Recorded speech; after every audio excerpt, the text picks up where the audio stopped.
దేశం గాని, రాష్ట్రం గాని పార్లమెంటరీ రాజకీయ వ్యవస్థలకు ఆ యొక్క కాల వ్యవధులకు అలవాటు పడి మాత్రమే ఈ సమాజం పనిచేస్తున్నట్టుగా ఇక్కడ మనకు అర్థమవుతున్నది.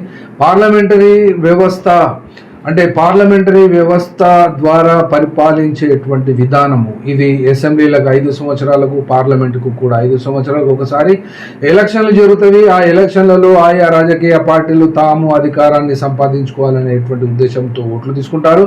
అట్లాగే అడిషనల్గా చెప్పాలనుకుంటే లోకల్ బాడీస్ ఎలక్షన్స్ కూడా ఇందులో ఆ సమయానికి బట్టి వాటికి ఉన్నటువంటి 5 yearsని బట్టి లేదా రాష్ట్ర ప్రభుత్వాలను బట్టి ఆయా ఎలక్షన్స్ వస్తాయి. కాబట్టి ఇక్కడ సమాజంలో 5 ఏళ్లకు ఒకసారి జరిగేటువంటి ఎన్నికల వైపునే రాజకీయ పార్టీలన్నీ కూడా, ఈవెన్ కమ్యూనిస్టు పార్టీలన్నీ కూడా ఎంఎల్ పార్టీలతో సహా కలుపుకుంటే అవి పార్లమెంటరీ రాజకీయాలకు మాత్రమే పనిచేస్తవి. ఎలక్షన్లు అయిపోయినవి కాబట్టి దైనందినటువంటి వ్యవహారాలలో ఓడిపోయినటువంటి పార్టీలు కూడా మళ్ళొచ్చేటువంటి ఎలక్షన్లు అప్పటి వరకు చూసుకుందాంలే అని నిదానంగానే ఇక్కడ వాళ్ళ యొక్క రెస్ట్ హౌస్లోనో ఫామ్ హౌస్లోనో ఉంటున్నారే తప్ప ప్రజలకు సంబంధించినటువంటి సమస్యలో పనిచేయడం లేని ఫలితంగా కొత్తగా ఏర్పడినటువంటి ప్రభుత్వాలు లెజిస్లేటివ్, తద్వారా ఎగ్జిక్యూటివ్ మరియు జ్యుడిషియరీ, సోషల్ మీడియా మరియు మీడియా ప్లాట్ఫామ్స్లో ప్రజలు తమకు కావాల్సినటువంటి అవసరాలు, సమస్యలను గొంతెత్తుతున్నప్పుడు మళ్ళీ అదే ఎగ్జిక్యూటివ్ వాళ్ళపై పడి వాళ్ళను జైలులో పెట్టడము, వాళ్ళను అరెస్టులు చేయడము, వాళ్ళపై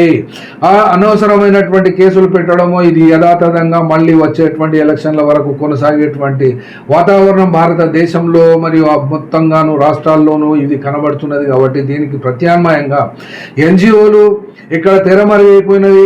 అలాగే ఏ రాజకీయ ప్రయోజనము లేకుండా స్వతంత్రంగా పనిచేయగలిగినటువంటి రాజకీయ పార్టీలు కూడా అవి మొత్తం నష్టపోయో, లేకుంటే పెట్టుబడులు పెట్టలేకనో, ఖర్చులు భరించలేకనో, లేకుంటే బయటికి వచ్చేటువంటి ఆదాయం లేకనో అవన్నీ మూలకు పడ్డ ఫలితంగానే ప్రభుత్వాలు ఏర్పాటు చేసేటువంటి పార్లమెంటరీ వ్యవస్థ మీదనే ఆధారపడి వస్తున్నది. కాబట్టి ఇక్కడ దేశంలో కానీ రాష్ట్రంలో కానీ ఉద్యమాలు కూడా నిర్మించడం గగనం అవుతున్నది.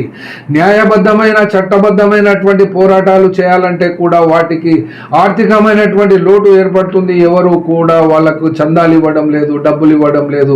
ప్రజలకు సంబంధించి సెంట్రిక్గా ప్రజల్ని కేంద్రీకృతము చేసినటువంటి పార్టీలు కానీ, వ్యవస్థలు కానీ, ఎన్జిఓస్ కానీ, ఉద్యమ సంఘాలు కానీ ఏవి కానీ లేనటువంటి దుస్థితి కనబడుతున్నది. కాబట్టి తెలంగాణ రాష్ట్రమే కానీ, పక్క ఉన్నటువంటి ఆంధ్ర రాష్ట్రమే కానీ, దేశమే కానీ ఎక్కడ కూడా ప్రజలు తమ యొక్క బాధలను, అవస్థలను తమ లోపటనే దిగమింగుకొని ఓపిక పట్టుకోవడం, మళ్ళీ 5 ఏళ్ళు వచ్చిన తర్వాత ప్రభుత్వాలను మార్చేయడం మాత్రమే చేస్తున్నారు.